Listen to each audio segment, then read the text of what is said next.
التلاميذ، السلام عليكم ورحمة الله تعالى وبركاته. Dans la séance précédente, on a vu la partie 1 sur la parabole. Et maintenant, la partie 2, c'est l'hyperbole. Alors, j'ai choisi un petit problème sur lequel on va savoir comment définir l'ensemble de définitions, bien le domaine. Deuxièmement, la nature de l'hyperbole. Deuxièmement, comment faire pour trouver l'intersection de la courbe avec l'axe des abscisses et l'axe des ordonnées. Quatrièmement, on va voir comment on trace cette courbe. Donc, premièrement, voilà, nous avons fx égale, alors fx égale x moins 1 sur x plus 2. Alors, le domaine de définition de cette fonction, df égale l'ensemble des réels x tel que le dénominateur est différent de 0. Donc, x plus 2 est différent de 0, c'est-à-dire x est différent de moins 2.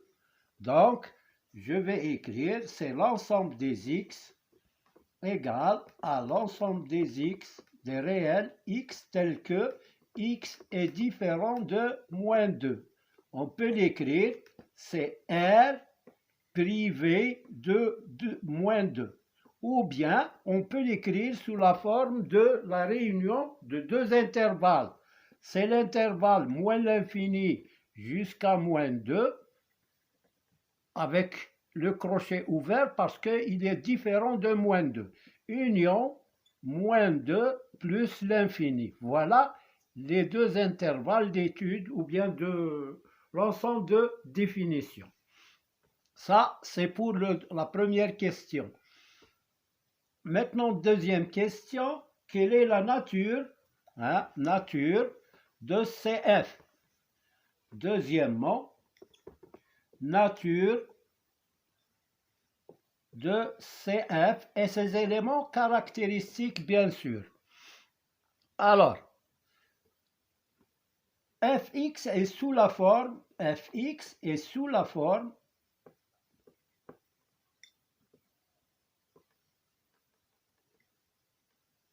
ax plus b sur cx plus d. C'est une fonction homographique.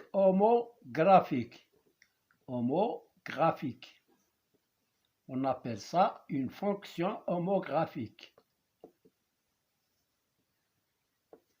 Voilà, avec a ici égale à 1, là, b égale moins 1, c égale 1 ici, et d égale 2.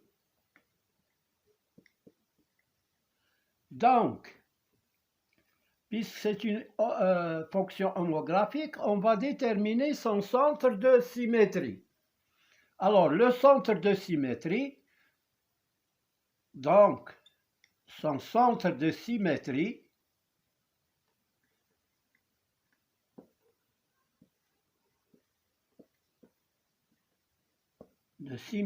est, on va le noter oméga, est égal à moins d sur c et c sur a.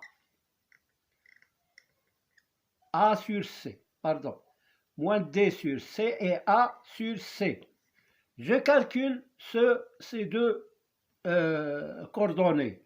Moins d sur c égale, ici c'est moins 2 sur 1, moins 2 sur 1, qui est égal à moins 2. Voilà l'abscisse de ce rapport de oméga. Maintenant, je calcule A sur C. A sur C, A c'est 1 et C c'est 1. Donc, oméga a pour coordonnée, oméga a pour coordonnée moins 2, 1. Donc, voilà, j'ai trouvé oméga. Les éléments maintenant caractéristiques de cette hyperbole. Donc, ici, c'est une hyperbole de centre oméga. Alors, CF est une hyperbole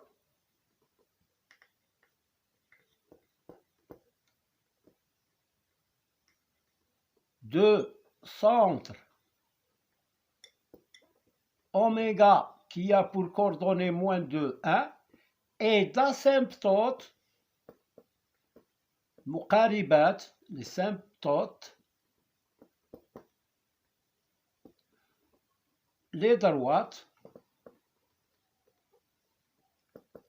x égale moins 2, là, x égale moins 2, et y égale 1.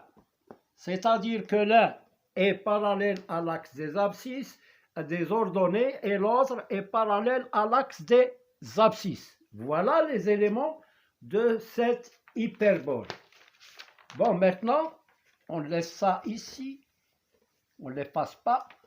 Alors, je vais garder les éléments caractéristiques parce qu'on aura besoin dans la construction de la courbe. Déterminer CF inter OX. Déterminer CF inter OX. Alors, CF, alors ça, c'est troisième question. CF inter OX. Pour cela, on résout l'équation f de x égale 0. Alors, signifie x moins 1 sur x plus 2 égale 0. Signifie, puisque x plus 2 est différent de 0, donc x moins 1 égale 0. C'est-à-dire x égale 1. Donc, le CF inter OX égale à 1, 0. Parce qu'on a dit fx égale 0, c'est-à-dire l'ordonnée c'est nul. Et l'abscisse, on l'a trouvé, c'est 1. Donc voilà, il y a un seul point d'intersection de CF avec OX. Maintenant, avec OY. Maintenant, là, c'est A. On peut le noter A, B. Alors, CF maintenant inter OY. Alors, CF inter OY, je vais garder ici pour effacer, oméga, moins 2, 1. Et là, les coordonnées, ils sont logiques. Ici, c'est moins 2, x égale moins 2 et y égale 1. Donc, je peux effacer maintenant. Alors, CF inter OY. Pour cela, on calcule f de 0. Parce que au point d'abscisse 0, x égale 0, c'est l'axe des ordonnées. Donc, tout point qui appartient à l'axe des ordonnées a pour abscisse 0. Donc, je vais chercher f de 0. f de 0 égale à 0 moins 1 sur, je remplace ici dans f de x, x par 0, sur 0 plus 2, égale à moins 1 demi.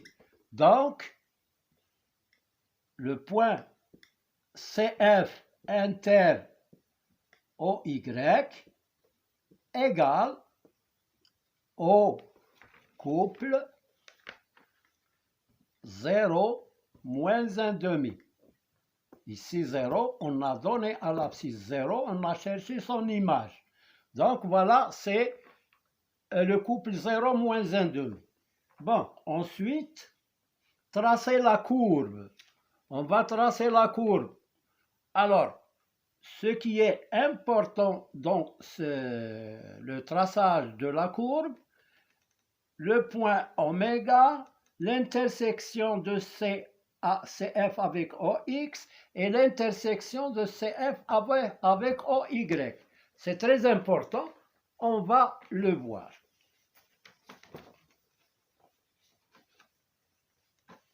Alors, je viens de tracer un repère orthonormé. Et là, on va commencer par tracer d'abord, ou bien de préciser le point de symétrie qui est oméga, moins 2, 1. Alors, moins 2, 1. Moins 2, c'est ça, et 1, c'est ça. Alors, voilà oméga, le centre de symétrie. Donc, c'est oméga. Alors, je trace les asymptotes. X égale moins 2 et Y égale 1. Alors, je trace ces deux asymptotes. Voilà. Elle doit être parallèle à l'axe des ordonnées. C'est X égale moins 2. C'est une droite parallèle à l'axe des ordonnées. Maintenant, Y égale 1. Alors, c'est une droite qui est parallèle à l'axe des abscisses. Voilà, ils sont de cette couleur-là. Ou bien, si vous utilisez une seule couleur, vous mettez deux flèches comme ça pour les séparer des axes du repère. Voilà. Donc, maintenant, notre courbe. Il faut connaître, j'ai oublié le sens de variation, plutôt le tableau de variation de cette fonction. On a dit que c'est une hyperbole.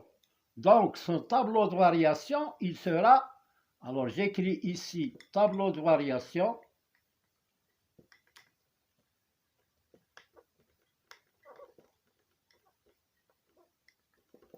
Alors, pour déterminer les variations, on va déterminer delta. Alors, delta est égal, alors la fonction c'est x moins 1 sur x plus 2.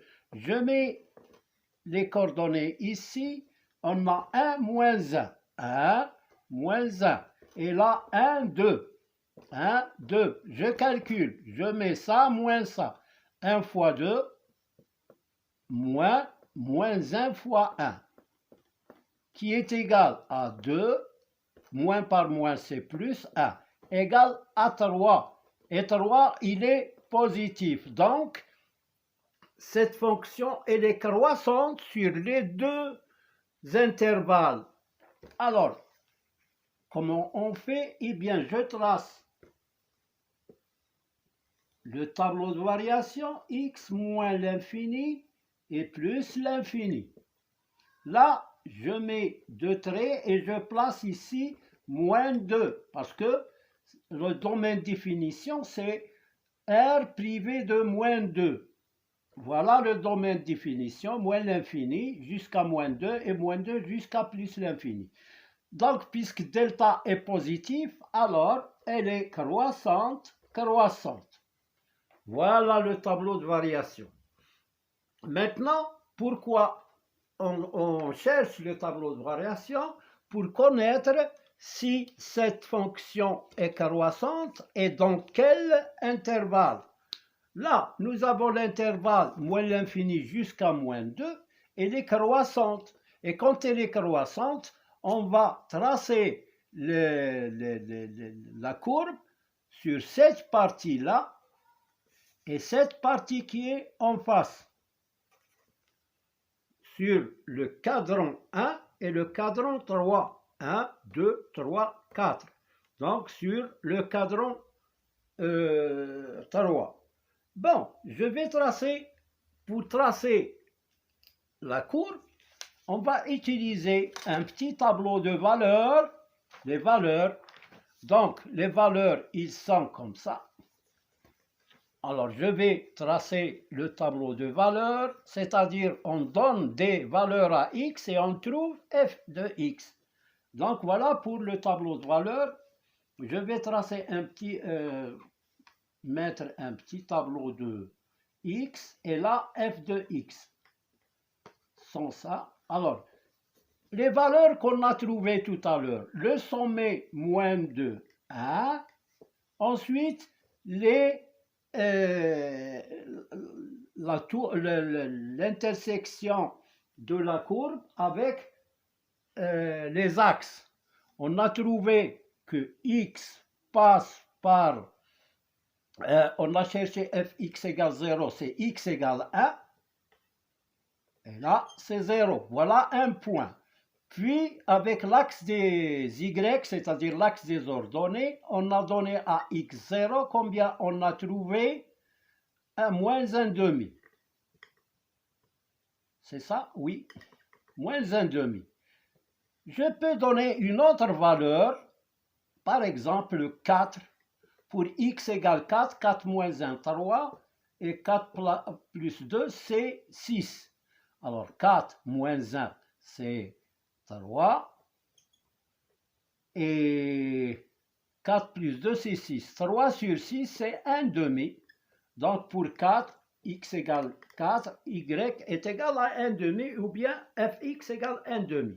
Maintenant, je vais tracer ici la courbe de f. Alors, comment on va tracer la courbe? On va donner ces valeurs qu'on a trouvées sur le tableau de valeurs.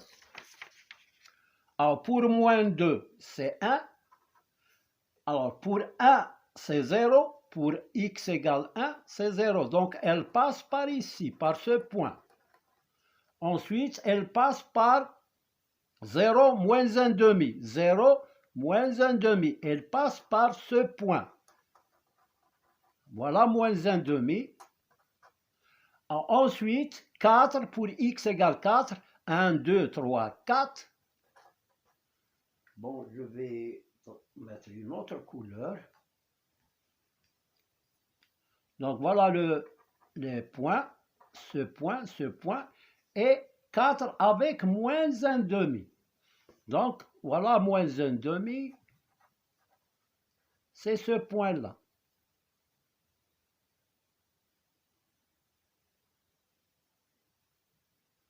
Pour x égale 1.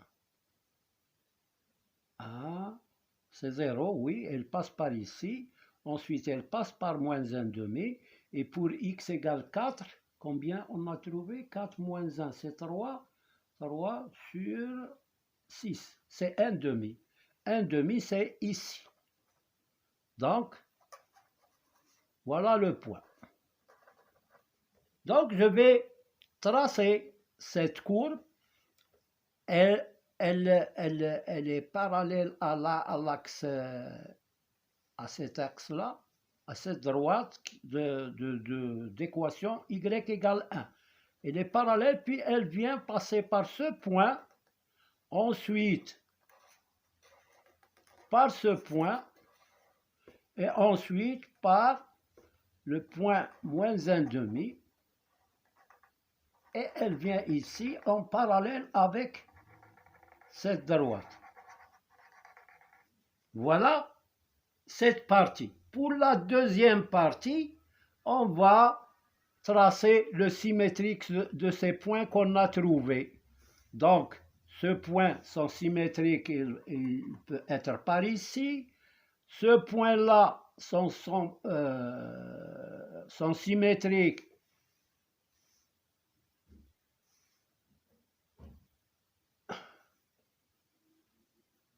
donc elle doit être symétrique par rapport à ce point-là a pour symétrique ça. Ce point a son symétrique par ici. Et ce point-là a pour symétrique un point qui est par ici. Donc elle va être comme ça. Mais elle reste parallèle ici avec cette asymptote. Et il va vers en haut. Voilà pour la courbe représentative de f. Donc, comme vous l'avez remarqué, on a tout d'abord tracé le centre de symétrie, et puisqu'on a ensuite mis les points qu'on a trouvé, l'intersection avec l'axe des abscisses, c'est 1, 0, voilà, et avec l'axe des ordonnées, c'est 0 moins 1 demi, et ici, ce point, on a donné à x une valeur de 4, on a trouvé 1 demi. Donc, voilà ce point, et je trace cette courbe qui passe par ces 3 points, et voilà. Et puis, on a tracé le symétrique de cette partie par rapport à oméga. On peut le faire à l'aide du compas, ou bien si on a une feuille carottée qui contient des carreaux, on peut le faire facilement. Voilà pour cette séance. Merci de votre attention. À bientôt.